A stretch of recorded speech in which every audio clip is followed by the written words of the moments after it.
Hello विद्यार्थियों, नमस्कार। SRP education पर आप सभी का स्वागत है। आज के इस वीडियो में प्रारंभिक शिक्षा पूर्णता प्रमाण पत्र परीक्षा 2022 के लिए मॉडल प्रश्न पत्र हल कर रहे हैं। पहले आपने जो भी मॉडल प्रश्न पत्र हल किए हुए देखे हैं, पढ़े हैं, वो सभी मॉडल प्रश्न पत्र डाइट द्वारा जारी किए गए थे। आज का ये मॉडल प्रश्न पत्र राजस्थान के लिए RSCERT उदयपुर द्वारा जारी किए गए हैं और इसी तरह का प्रश्न पत्र यानी कि बुकलेट आपकी वार्षिक परीक्षा जो बोर्ड परीक्षा होने जा रही है उसी में इसी तरह का जो पैटर्न है वही रहने वाला है। तो इस वीडियो को ध्यानपूर्वक देखें। और कई विद्यार्थियों के ऐसे कमेंट आए हैं कि सर जो रिक्त स्थान है वो किस प्रकार की आएगी, मंजूषा किस प्रकार की आएगी, प्रार्थना पत्र एक तो लिखना होगा या प्रार्थना पत्र है वो मंजूषा में भरी जाएगी, अन्वय कैसे भरे जाएंगे या अव्यय शब्द कैसे भरे जाएंगे, वो सभी कई प्रकार के प्रश्नों के जो आपके प्रश्न है वो सभी प्रश्नों के हल आपको इस मॉडल प्रश्न पत्र में मिलेंगे। तो शुरुआत करते हैं। पूर्णांक आपका 80 अंक रहने वाला है और समय आपका 2.5 घंटे होगा। ये तृतीय भाषा संस्कृतम का मॉडल प्रश्न पत्र हल कर रहे हैं। सबसे पहले वस्तुनिष्ठ प्रकार के प्रश्न आएंगे। वस्तुनिष्ठ प्रकार के प्रश्न बुकलेट में ही है, सामने आपके जो कोष्टक दिए गए उसमें भरने हैं और ये 15 प्रश्न आएंगे। 15 प्रश्न आएंगे और एक एक प्रति प्रश्न 1 अंक का है। टोटल 15 अंक होंगे इसमें वस्तुनिष्ठ प्रकार के प्रश्नों में। पहला प्रश्न ले रहे हैं, मधुमक्षिका किम जनयति। मधुमक्षिका किम जनयति, मधुमक्षिका माधुर्यम जनयति। ऑप्शन ए राइट होगा। मधुमक्खी क्या उत्पन्न करती है, क्या पैदा करती है, तो शहद उत्पन्न करती है। सेकंड प्रश्न है, सदैव कुत्र निधेहि चरणम। सदैव कुत्र निधेहि चरणम, तो सदैव पूरता है यानी कि सामने चरण रखो, आगे कदम बढ़ाओ। सदैव पुरते शब्द का अर्थ है सामने। सदैव पुरते निधेहि चरणम, तो ऑप्शन नंबर राइट होगा बे। तीसरा प्रश्न है, गृहम शून्यम सुताम विना इति पाठस्य क्रम क। जो आपका पाठ है गृहम शून्यम सुताम विना, जो पाठ है उस पाठ का क्रम कौन सा है, वह पाठ किस क्रम पर आया है, तो ये आपका पाठ होगा षष्ठ पाठ है। आपकी पाठ्य पुस्तक में ये छठा पाठ है। अगला प्रश्न है, शालिनी ग्रीष्म अवकाशे कुत्र आगच्छति। इसी पाठ का ये प्रश्न है, शालिनी ग्रीष्म अवकाश में कहाँ आती है। ऑप्शन नंबर ए राइट होगा, पितृगृहम, अपने मायके आती है। पांचवा, गुणा गुणज्ञेषु भवन्ति। गुणा गुणज्ञेषु भवन्ति, तो गुणा गुणज्ञेषु गुणाः भवन्ति। गुण गुणवानों में रहने पर ही गुण होते हैं। गुणों को जानने वाले ही गुण जानते हैं। गुणवानों में ही गुण होते हैं, तो ऑप्शन नंबर ए राइट होगा, गुणाः। अगला है, लुब्धस्य नश्यति। लुब्धस्य का अर्थ है लोभी, लोभी का नष्ट हो जाता है। ऑप्शन नंबर बे राइट होगा, यश। लोभी का यश नष्ट हो जाता है, यश है। सातवां क्वेश्चन है, गुहाया स्वामी आसीत। गुहाया शब्द का अर्थ है गुफा का स्वामी था। पाठ के अनुसार गुफा का स्वामी कौन था, दधिपुच्छ श्रृंगालय है। ऑप्शन नंबर से राइट होगा। आठवां प्रश्न है, गज परिमाणम धार्यति। गज परिमाण कौन धारण करता है, तो बे ऑप्शन राइट होगा, गज धरे है। नौवां प्रश्न है, पिब धातु या पा धातु लट लकार प्रथम पुरुष एक वचन है। तो पिब धातु लट लकार यानी कि वर्तमान काल में प्रथम पुरुष का एक वचन क्या होता है, पिबती, पिबताः, पिबंती। तो एक वचन पूछा है तो पिबती होगा। ऑप्शन नंबर ए राइट होगा। अगला है, गत्वा पदे प्रत्यय अस्ति। जो पद दिया गया है गत्वा, इस पद में प्रत्यय कौन सा है, तो गत्वा में आपको त और वा दिखाई दे रहा है, तो गम धातु है और कत्वा प्रत्यय है। तो ऑप्शन नंबर कौन सा राइट होगा, ए राइट हो जाएगा। प्रश्न नंबर 11, विद्यालय इति पदे संधि अस्ति। विद्यालय जो पद दिया गया है इसका विच्छेद क्या होगा? विद्या धन आलये, दीर्घ संधि का ये उदाहरण है। तो जिस ऑप्शन में विद्या धन आलय है वो ऑप्शन राइट होगा, तो ऑप्शन नंबर से राइट होगा। 12वां प्रश्न है, धनम ददातु भिक्षुक इतु पदस्य चतुर्थी प्रयुज्य। धन दे ददातु, धन देता है, तो ददातु धन देता है, तो जिसको कुछ दिया जाता है वहाँ चतुर्थी विभक्ति प्रयुक्त होती है। और यहाँ भिक्षुक शब्द आया है, तो भिक्षुक शब्द की चतुर्थी की विभक्ति आपको सही उत्तर चुनना है। तो भिक्षुकाय ऑप्शन नंबर दे होगा। भिक्षुकाय धनम ददातु, भिक्षुक के लिए धन दो। पठति पदे लकार अस्ति, जो ये पद दिया गया पठति, इस पद में लकार कौन सा है? ये किस लकार का, किस पुरुष का कौन सा वचन है? पठति पठ धातु का लट लकार का प्रथम पुरुष एक वचन है, तो ऑप्शन नंबर राइट होगा ए। अगला पद है, उपकार इति पदे के उपसर्गे। जो उपकार पद दिया गया है इसमें उपसर्ग पूछा है, तो ऑप्शन नंबर बे राइट होगा, उप उपसर्ग। और अंतिम वस्तुनिष्ठ प्रकार का पद है जो संख्या दी गई है, इस संख्या के लिए संस्कृत में कौन सी संख्या, जो संख्यावाची शब्द है वो कौन सा होगा? षष्ठी का अर्थ है 60, चतुष्षष्ठी का अर्थ है 64, एकषष्ठी का अर्थ है 61, सप्तषष्ठी का अर्थ है 67, तो ऑप्शन नंबर राइट होगा से। अगला है, रिक्त स्थान की पूर्ति कीजिए। विहाय रिक्त स्थान यो ही देवमेव लंब्यते। विहाय छोड़ करके पौरुषम, तो रिक्त स्थान में आएगा पौरुषम। विहाय पौरुषम यु देवमेव लंब्यते। सेकंड नंबर होगा, तस् रिक्त स्थान तस्य मूर्धनि तिष्ठन्ति वायसः, तो प्रसाद सिंहवत् तस्य मूर्धनि तिष्ठन्ति वायसः। थर्ड नंबर होगा, समुद्रम आसाद्ये भवन्ते अपेयः। और 4 नंबर रिक्त स्थान में आएगा, चत्वारि तस्य वर्धन्ते आयु विद्या यश और बल, तो चत्वारि पद आएगा। अब प्रश्न नंबर 3 है। प्रश्न नंबर 3 में प्रत्येक एक अंक का है। संधि कृत्वा लिखत, विच्छेद दिया गया है, आपको संधि करनी है। क्रिये धन अर्थम, यही दीर्घ संधि का उदाहरण है। क्रिये तो यहाँ हो जाएगा आ, क्रियार्थम। अगला है उपचारार्थम, ये भी दीर्घ संधि का अर्थ उदाहरण है। उपचार, फिर आ हो गया अगला ये जुड़ करके उपचारार्थम। 4 नंबर है, उचित अव्यय पद चुन करके वाक्य पूर्ति करो। आगे कोष्टक में 2 पद दिए गए, दोनों में से एक पद आपको रिक्त स्थान में भरना है। पहले में राजा तथा प्रजा, तो यहाँ तथा आया है, तो जहाँ तथा आ रहा है तो उनसे पहले यथा जरूर आएगा, तो यथा राजा तथा प्रजा रिक्त स्थान में आएगा यथा। दूसरा रिक्त स्थान है, यावत सफल न भवति परिश्रमम कुरु, तो जहाँ यावत आया हुआ है तो वहाँ तावत आएगा। यावत सफल न भवति तावत परिश्रमम कुरु, जब तक सफल न होते हो परिश्रम करो।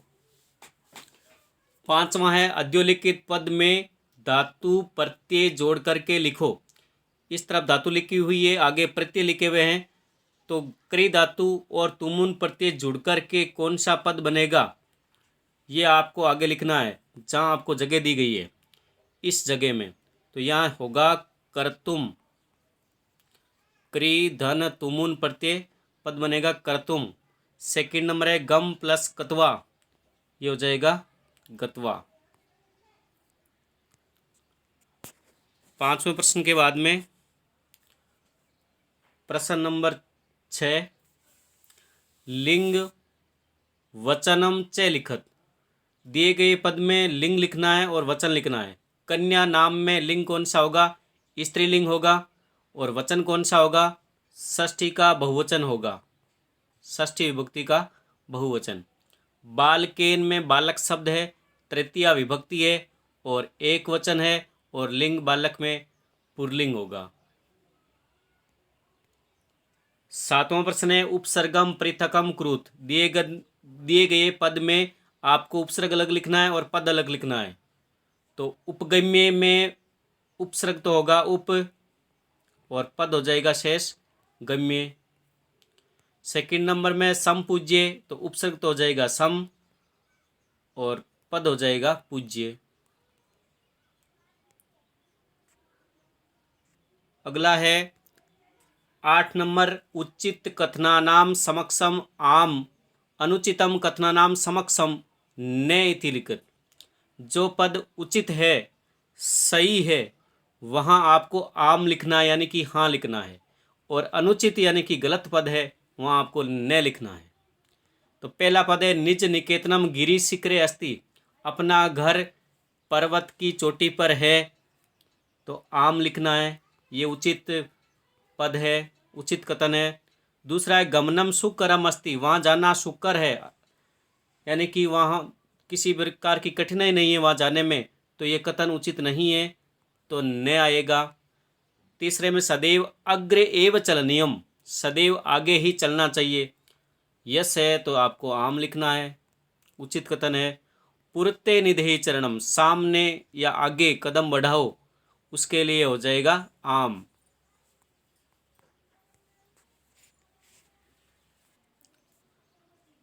अगला प्रश्न है सम्मेलनम कुरुत।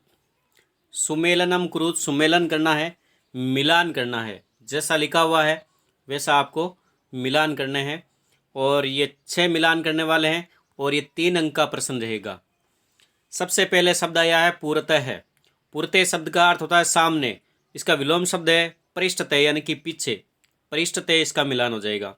सेकंड नंबर है जय ही भीतिम, बज बज शक्तिम, चे से मिलान हो जाएगा। स्वकियम, स्वकियम का मिलान हो जाएगा परकियम। भीति शब्द का विलोम शब्द हो जाएगा साहस, और अनुरक्ति का हो जाएगा विरक्ति। गमनम आगमनम। 10वां प्रश्न है स्वपाठ्य पुस्तकात श्लोक द्वयम लिखत यो प्रश्न पत्रे ने स्यात्। जो इस बुकलेट में श्लोक नहीं आए हैं वह 2 श्लोक लिखें। जो इस बुकलेट में न हो, ऐसा न हो कि बुकलेट में आए हुए श्लोक ही आप पुनः उत्तर पुस्तिका जो आपकी बुकलेट है उसमें लिख दें। तो आपको 2 श्लोक कंठस्थ करके लिखने हैं, और ये 5 अंक का 2 श्लोक होंगे, 2.5 अंक के, तो ये आपको कंठस्थ करने पड़ेंगे। अब है प्रश्न नंबर 11। 11वां प्रश्न है घटनाक्रम अनुसार वाक्यानि लिखित। ये कहानी के वाक्य हैं जिन्हें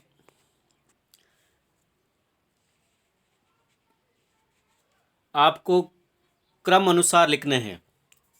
जैसे पहला ही जो दिए गए हैं 8 दिए गए हैं, 8 वाक्य हैं।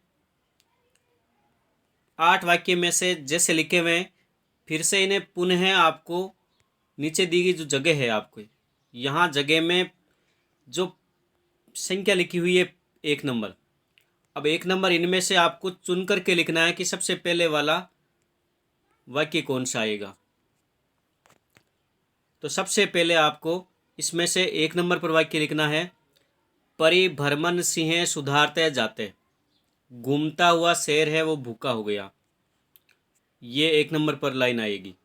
जो 3 नंबर पर लाइन दी गई है वो यहाँ 1 नंबर पर लिखनी है। सेकंड नंबर पर सिंह एकाम महती गुहाम अपश्यत, जो 2 नंबर में लाइन है वो भी यहाँ 2 नंबर में नीचे आ जाएगी। उसके बाद में आपको 3 नंबर लाइन जो लिखनी है वो लिखनी है गुफा का स्वामी दधिपुच नाम श्रृंगाल समागछत। 4 नंबर होगी गुहायाम कोपी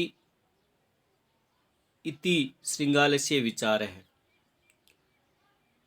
और उसके बाद में लाइन आएगी दूरस्थ श्रृंगालय रवम कर्तुम आरब्ध है। और उसके बाद में सेकंड लास्ट जो लाइन आएगी सिंह श्रृंगाल से आह्वानम एकरोत। और लास्ट में हो जाएगा दूरम पलायमानम श्लोकम श्रृंगालय श्लोकम एपठत।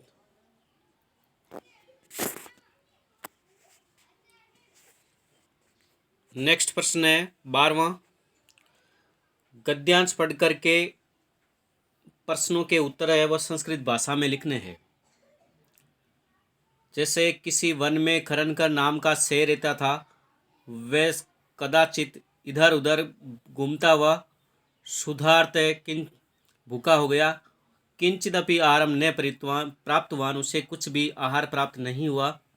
तब सूर्यास्त के समय उसने एक बड़ी गुफा देखी और उसने सोचा कि निश्चय ही इस गुफा में रात्रि में कोई जीव आता है और यहीं छिप कर के बैठ जाता हूँ। तो ये गद्यांश है। अब इस गद्यांश पर आधारित आपके प्रश्नों के उत्तर आपको जैसे नीचे दिए गए हैं। पहले इस गद्यांश का उचित शीर्षक लिखो और इस गद्यांश का उचित शीर्षक होगा जो आपका पाठ का नाम है वो लिख सकते हैं हम, बिलत से वाणी ने कदापि मैं श्रुता। पहला है वन, सेकंड नंबर है वन में कौन रहता था, वने के प्रति वसति। इसमें वन में कौन रहता था तो वने खरन करे नाम सिंह प्रति वसति। इसमें सिंह से नाम की मासित, तो नाम क्या होगा खरन करे। सिंह के अचिंतित, शेर ने क्या सोचा से अचिंतित, यहाँ से लिखना है उसने सोचा। सिंह अचिंतित नूनम एतस्याम गुहायाम रात्रो कोपि जीव आगच्छति तक।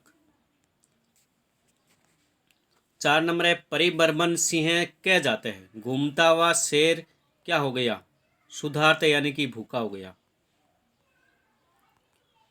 और सूर्यास्त समय उसने देखा, शाम के समय शेर ने क्या देखा तो शाम के समय उसने देखा एकाम महतिम गुहाम, एक बड़ी गुफा देखी। एकाम महतिम गुहाम।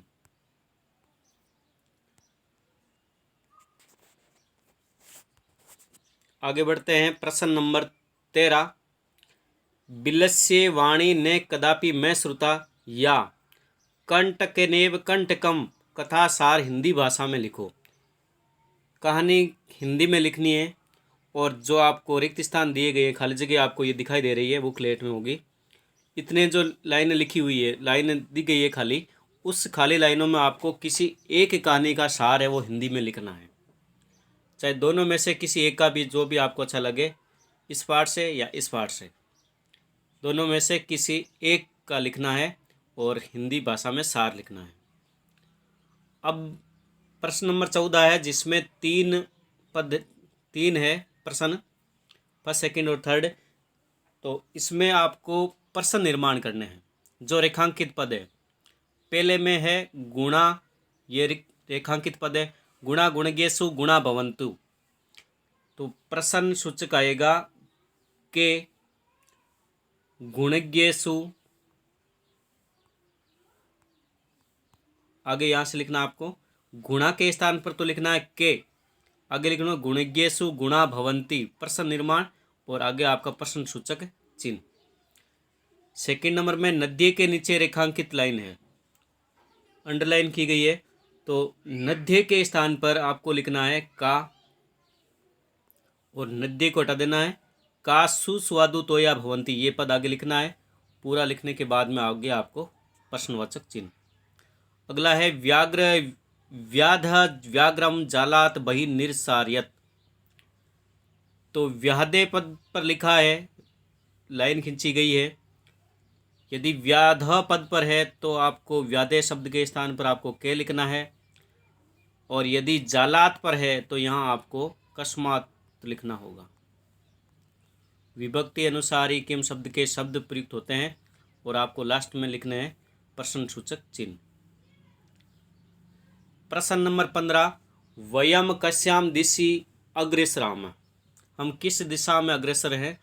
तो अग्र दिशा आगे की दिशा ये होनी चाहिए अग्र दिशायाम। सेकंड नंबर है चंचले वने किम कृतम। चंचल के द्वारा वन में क्या किया गया, तो आपको लिखना है चंचलेन वने जालम प्रसार्यत। जालम, और पूर्ण वाक्य में लिखना है पूर्ण वाक्य उतरत।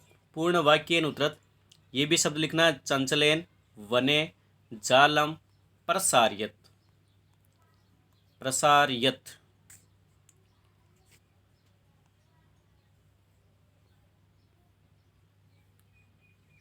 प्रश्न नंबर है 16। केसाम समवाये सप्त भगिनी इति कथ्यते। पूर्ण वाक्य में उत्तर लिखना है किसका समूह है सप्त भगिनी इति कथ्यते। पूर्ण वाक्य में उत्तर होगा सप्त राज्यानाम समवाय, आगे लिखना सप्त भगिनी इति कथ्यते। सेकंड नंबर है राकेश शालिनी कुत्र गंतुम कथयति। राकेश ने शालिनी को कहाँ जाने के लिए कहता है, तो पहले लिखना है राकेश है शालिनीम। अब कुत्र के स्थान पर आपका उत्तर लिखना चिकित्सिकाम। चिकित्सिकाम प्रति। चिकित्सिकाम प्रति, फिर ये लिखना है कुत्र हटा देना है गंतुम कथयति। 17 नंबर है कस्य यशे नश्यति। किसका यश नष्ट हो जाता है, तो लोभी का यश नष्ट हो जाता है, तो आपको लिखना है लुब्धस्य। लुब्धकस्य भी लिख सकते हैं, लुब्धकस्य या लुब्धस्य, और कस्य को हटा करके आगे लिखना है यशे नश्यति। लोभी का यश नष्ट हो जाता है। सेकंड नंबर है भारत जनता एहम कई पुरितास्ति। भारत की जनता कैसे या किसके द्वारा पवित्र हूँ, तो उत्तर आपको लिखना है भारत जनता अहम, और इस कई को हटा करके आगे लिखना है अध्यात्म सुधा तटिनी। अध्यात्म रूपी अमृत तटिनी यानी कि नदी के द्वारा स्नान के द्वारा स्नानै परिपूरिता अस्ति। 18वां है चित्र देख करके मंजूषा से जो पद दिए गए हैं उन पदों को आप काम में लेते हुए 6 वाक्य लिखें। मैं आपके लिए जो ये प्रश्न है प्रश्न क्रमांक 18, तो मैं वाक्य आपके लिए बोल रहा हूँ, आप लिख सकते हैं और याद भी आपको ही करने पड़ेंगे। जैसे पहला पद है रक्षाबंधनम, तो ये यहाँ लिखना है आपको। रक्षाबंधन पद है वो आपके वाक्य में आना चाहिए कि अद्य यानी कि आज, रक्षाबंधनम ये लिखना है अद्य रक्षाबंधनम या रक्षाबंधनोत्सव है अस्ति। आज रक्षाबंधन का उत्सव है। सेकंड लाइन लिख सकते हैं अस्मिन अवसरे, जैसे यह भगिनी दिया गया है, भगिनी का अर्थ है बहन। अस्मिन अवसरे इस अवसर पर, इस अवसर पर, अस्मिन अवसरे इस अवसर पर भगिनी ये शब्द लिखना है भगिनी स्वभ्रातु अपने भाई के हाथ पर। स्वभ्रातु, स्वभ्रातु यानी कि अपने भाई के हस्ते यानी कि हाथ पर क्या करती है रक्षा सूत्रम, रक्षा सूत्रम बदनाती।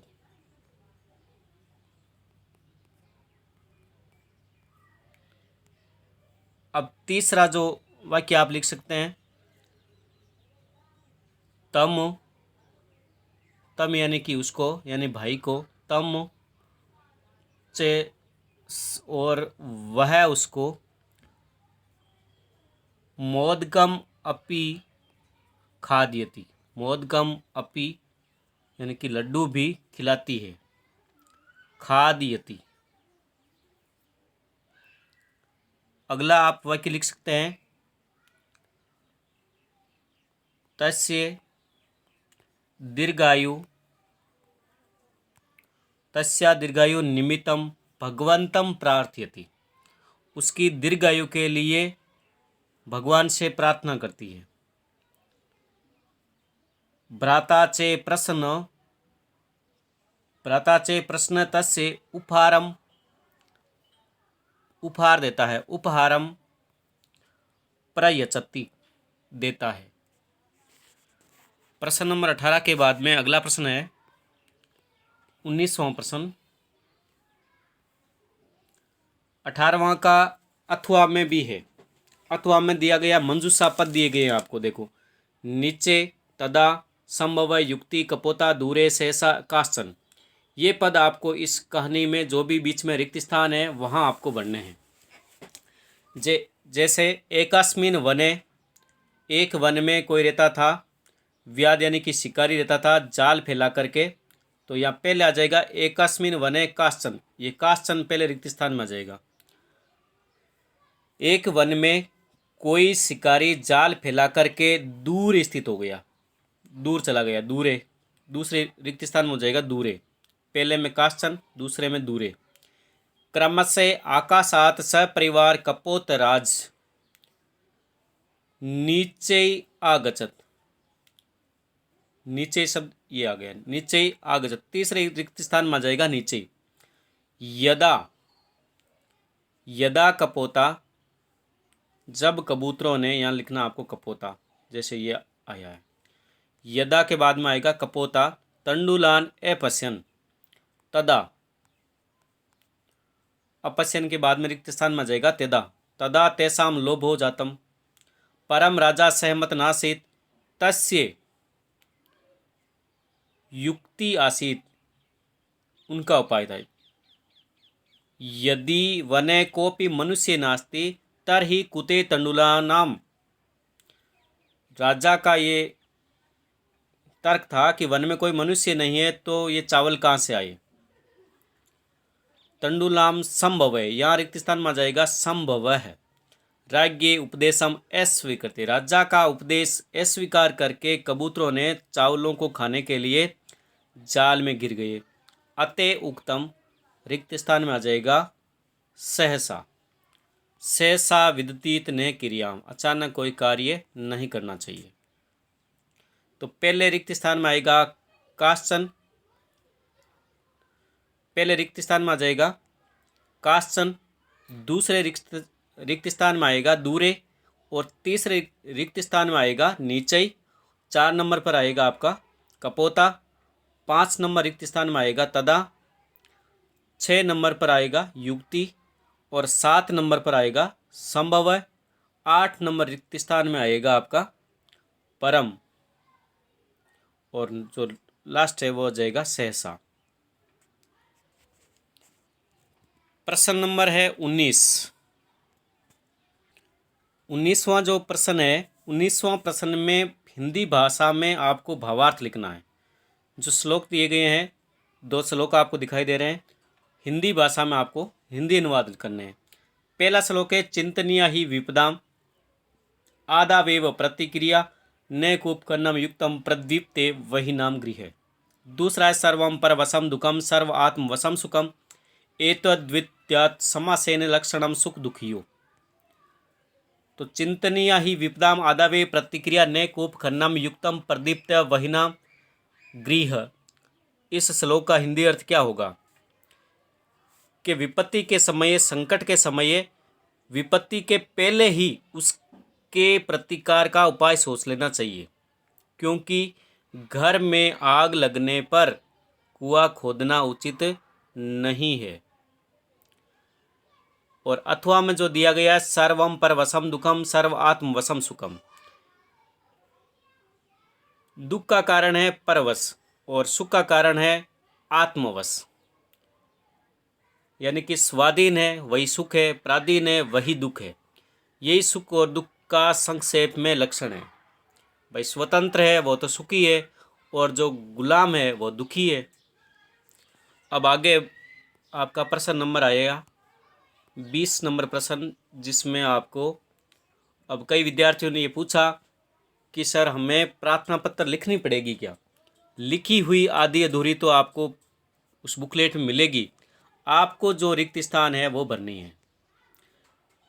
20वां नंबर का प्रश्न है, अस्वस्थतया कारणात् दिनद्वयस्य अवकाशार्थम प्रधानाध्यापकं प्रति प्रार्थना पत्र लिखो। 6 अंक का ये आपका प्रार्थना पत्र है और ये पद आपको खाली जगह में भरने हैं। निवेदनम दत्वा आगंतुम अष्टमी कारणात् ज्वर पीड़िया।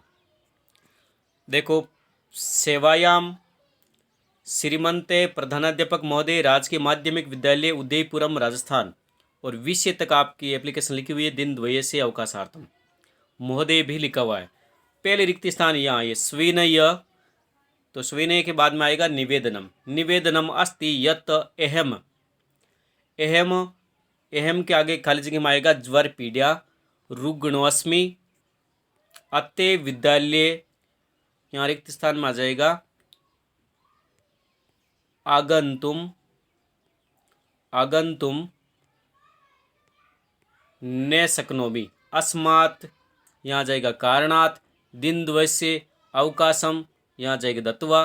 कृतार्थयन्तु भवन्ते, और यहाँ आपका आ जाएगा आज्ञापालक, और यहाँ आपकी लिखनी है कक्षा। कक्षा कौन सी है?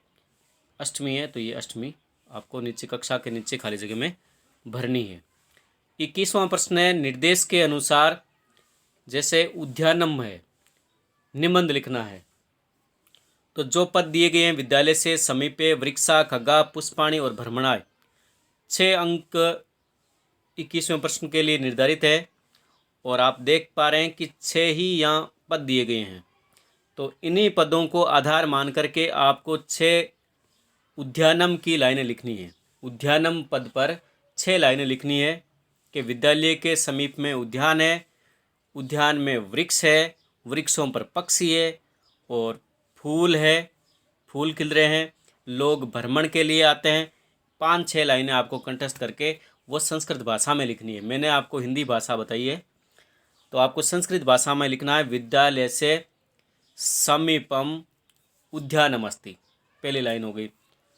विद्यालय से समीपम उद्यानम अस्ति, उद्यान वृक्षाः सन्ति, वृक्षेषु खगाः अस्ति, वृक्षों पर पक्षी है। उद्याने पुष्पाणि यानी कि फूल विकसन्ति, उद्याने पुष्पाणि विकसन्ति। उद्याने जनाः भ्रमणाय आगच्छन्ति। ये आपको 6 लाइनें कंठस्थ करनी है और केवल उद्यानम की नहीं, कोई और भी आप याद करें। तो ये आपका पेपर हल हो गया RSCERT द्वारा जारी ब्लूप्रिंट पर आधारित, और बाकी विषयों के भी जल्द ही आपको मॉडल प्रश्न पत्र मिल जाएंगे।